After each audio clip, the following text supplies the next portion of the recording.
Please subscribe to Face TV Africa and turn the notification on. Face TV Africa, ẹ jọ̀ọ́ ẹ subscribe, hete. Face TV was Swoby.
Ẹ bá mi pàtẹ́wọ́ fún òun náà. Níbẹ̀ kí jẹ́jẹ́ níwà máa bọ̀, ìfáyà jẹ́jẹ́ níwà káwọn náà máa bọ̀. Ọlá Mercy, Ọlá Williams, president ẹgbẹ́ ajé ní Nàìjíríà, akínyìn. Alhaji Adio, ẹ̀yin náà ẹ kú ìjókòó sà, nǹkan kò ní ṣe yín. Bàbá òyìnbó, mo kí yín. Àbóyìnbó ó tó jẹ́ mẹ́ta skatalu nǹkan kò ní ṣe Alhaji Jamiu Ìṣọ̀lá Jamiu Kódẹ̀ àti brọ́dà mi small doctor he dey keep mosquito well small doctor máa wọlé small doctor ó yá ẹ jẹ́ àlọ́.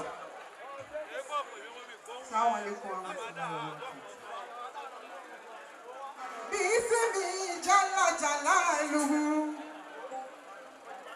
Amitu Jalla Jalaluhu, before dealing Jalla Jalaluhu, before dealing Afudaluhu, what I'm going to be, as I is a man you are in what I'm going to be, as I is a man you are in because I see me more to ya.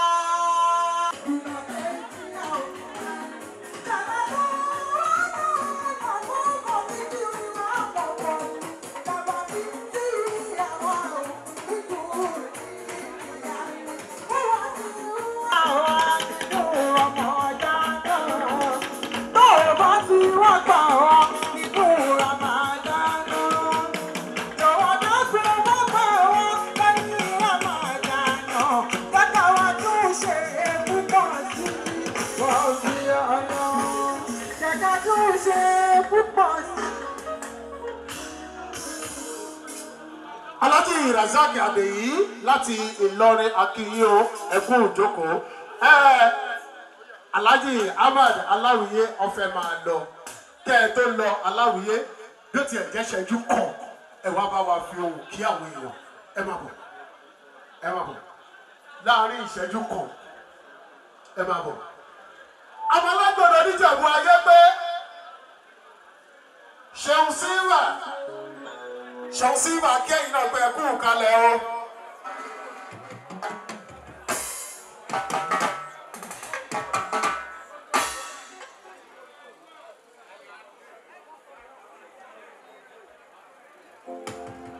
Alhaji Amadu kẹ́ tó lọ bó tiẹ̀ jẹ́ ẹjọ́ gbówó lórí àti rí mọ́lẹ̀ tí fẹ́ máa lọ.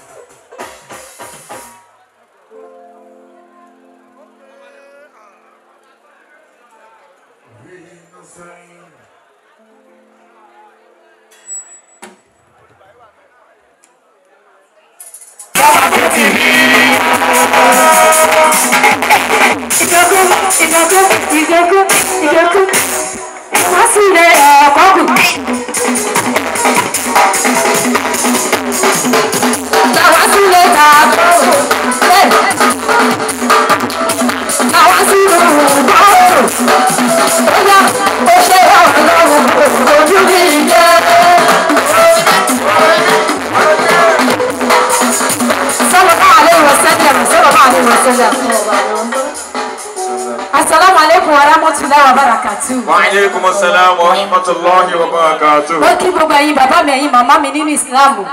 Mo kẹ́yìn pàpà látòrí ibi tó ti bẹ̀rẹ̀ débi tó dé dúró. Mi ò ní lè máa dárúkọ lẹ́yìn ọ̀kọ̀ọ̀kan mo wá fi bẹ́ẹ̀ sọ pé salamu alaikum wa rahmatullahi wa barakatuh. Wa alaikum assalam wa rahmatullahi wa barakatuh. Gbogbo wọn tó bá torí ànábì Muhammadu. Sallallahu alaihi wa sallama.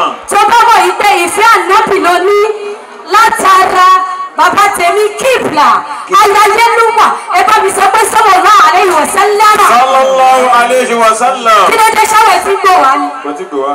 Ẹ bá mi yòókù ànábì káwọn ọ̀rọ̀ mẹ́ta kan sọjú. Sallallahu alaihi wa sallam. Sallallahu alaihi wa sallama. Ó dàbí pé ìtẹ̀wà bẹ́ẹ̀ ẹ̀fẹ́ jẹ̀bù o. Àwọn ọtí tán rẹ̀. Ẹ̀bù la gbé wá bí lónìí o. Àwọn ọtí tán rẹ̀. Ẹ̀bù ni kíbla ní kí n fọ́ káàkiri lónìí o. Ó ti ṣáná. Àwọn wá ti tọ́ rẹ̀. Ó tán rẹ̀. Oye tí wọ́n fi ní sallallahu alaihi wa sallam. Sallallahu alaihi wa sallam. Ó ti jẹ́lẹ́bù wọ́n sọ̀rọ̀ jáì. Wọ́n ní ó píntí kò píntí. Àdúrà tún ni lára ojú èpè lọ. Tọ́bọ́ kí gbogbo wa lẹ́ẹ̀kan sí. Gẹ́gẹ́ bẹ́ẹ̀ ṣe mọ̀ bẹ́ẹ̀ ti ṣe rí lórí íńtánẹ́ẹ̀tì. Ẹni tí ò bá tí ì rí ẹ lọ sí OTBRN official. Ẹ máa pọ́ńpẹ̀. Ẹ máa rí bó ṣe ń lọ. Ẹ máa rí ribiribi méje gúdúgúdú méje yàyà mẹ́fà tí kíbla aláyélúwà tó ń dálára ẹ máa rí bẹ̀. Ṣé gbogbo wa láti rẹ́dì? Àti rẹ́dì. Ṣé àti rẹ́dì? Ẹ jọ̀bọ́ àwọn èèyàn ṣe máa ráyè wọlé síbí báyìí. Wọ́n ní ṣe àti rẹ́dì. Ẹ̀yin aláyélúwà fans club àti gbẹ́bù wá a dẹ̀ fẹ́ bèrè question gẹ́gẹ́ bá ṣe máa ń ṣe. Bẹ́ẹ̀ni. Àmọ́ síwájú kí n tó ṣe mo kí bàbá mi onínúure Alhaji Sulaiman Aláyélúwà kíbla one Ọlọ́run ò ní jẹ́ kẹtẹ́ láéláé. Àmín.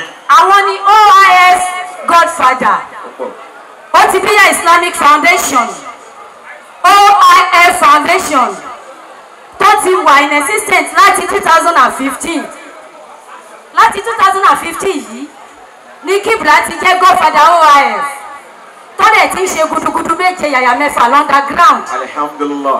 Ká tó wá wò wípé ní ọdún yìí a fẹ́ gbé síta ìléwé káwọn ayé lè mọ̀ pé foundation kan wà o tó ń ṣe gudugudu méje yàyà mẹ́fà lẹ́yìn tí ó ti bí Yazizat tó dá sílẹ̀ táwọn òṣùṣù tá a fi Aláyélúwà kíbla tá a fi ṣe Godfather wa. Mo láti ṣe gudugudu méje yàyà mẹ́fà láti 2015. Àbábà tó ti 2024 which was last year. Àwọn wípé a fẹ́ ṣe program a fẹ́ dáwọn èèyàn ní ọlá ṣùgbọ́n báwo la ṣe fẹ́ ṣe é mo wá pe Aláyélúwà pé bàbá mi kí la fẹ́ ṣe báyìí wọ́n ní alájà àwọn kí n tẹ́ bá ti fẹ́ ni tó bá ṣe àtijẹ́ tọlọ́run ọba ní láti ẹ̀yẹn àwọn gbé wáàsí lọ síbi márùn-ún agbéwàsí lọ sí ìlú márùn-ún ọ̀tọ̀ọ̀tọ̀ léyìí tó jẹ́ Ìkòròdú ní Ṣàngó Ọ̀tà ní Ìyànà Pájà ní ṣé mo gbà á Òṣòdì ní aṣẹ́ àgbélọ́sọ́nà márùn-ún ọ̀tọ̀ọ̀tọ̀ àwọn sọ wípé from 1 to 150 people tó bá kọ́kọ́ wá ó máa lọ lé pẹ̀lú iftar àti ọ̀pọ̀lọpọ̀ ẹ̀bùn lẹ́yìn tí ò ti ṣẹlẹ̀ rí nínú olórin Islam kò ṣe Ramadan lecture lọ́nà márùn-ún ọ̀tọ̀ọ̀tọ̀ pẹ̀lágbára títóbi Ọlọ́run àtẹ̀tìlẹ́yìn kíbla bàbá mi àtàtìlẹ́yìn àwọn èèyàn jàǹkànjàǹkàn náà àmọ́gbà tó di ọdún yìí àti òun pé kí la fẹ́ ṣe láti fi dùn àwọn èèyàn nínú inú mi dẹ́dùn pé iná ti rí bó ṣe ń lọ ẹ ti rí bó ṣe ń lọ online mọ́ṣálà ẹ jẹ́ ká kò sí ẹ jọ ta lólóríire àkọ́kọ́ tó máa kọ́kọ́ mú nọ́mbà olóríire àkọ́kọ́ olóríire àkọ́kọ́ tó fẹ́ mú nọ́mbà ọkùnrin question mẹ́ta la máa bèrè gẹ́gẹ́ bá ṣe máa ń ṣe o. Nítorí àsìkò, question mẹ́ta la máa bèrè. Ṣùgbọ́n ṣé ẹ̀jẹ̀ bá ti gbé ọkọ̀ péré ń bẹ̀?